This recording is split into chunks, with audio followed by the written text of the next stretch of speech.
رحمان صاحب، اگر اللہ تعالیٰ جانتے ہیں جو کچھ میں سب کرنے والا ہوں، تو پھر مجھے جج کیوں کیا جا رہا ہے اور مجھے ٹیسٹ کیوں کیا جا رہا ہے؟ کیونکہ جو ڈیسیجنز ہیں بہت سے وہ میرے بارے میں نے تو نہیں لیے۔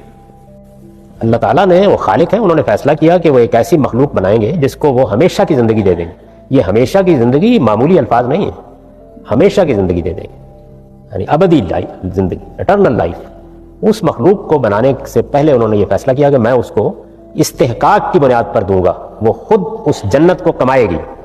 اس کے لیے ارادہ اور اختیار دے کے دنیا میں آپ کو بھیج دیا، اب آپ فیصلہ کر لیجیے آپ نے جانا ہے وہاں یا نہیں جانا۔ یہ خالق کا فیصلہ ہے، کر دیا اس نے، اور اسی معاملے میں پوچھے گا جس میں اس نے اختیار دیا ہے۔ جس میں نہیں دیا اس نے نہیں پوچھے گا۔ یہ نہیں پوچھے گا کہ آپ کی شکل کیا تھی، یہ نہیں پوچھے گا کہ آپ کس والدین کے گھر میں پیدا ہوئے تھے، یہ نہیں پوچھے گا کہ آپ نے اپنی صلاحیتوں کو کتنا استعمال کیا۔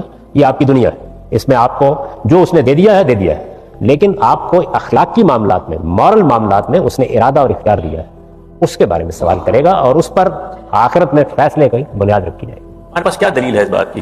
خدا کا اعتماد، اس نے یہ بتا دیا، پیغمبر بھیج کے بتا دیا کہ میں اپنے علم کی بنیاد پر تمہاری آخرت کا فیصلہ نہیں کروں گا، اپنے علم کی بنیاد پر یہاں فیصلے کر رہا ہوں، آخرت کا فیصلہ تمہارے عمل کی بنیاد پر ہو۔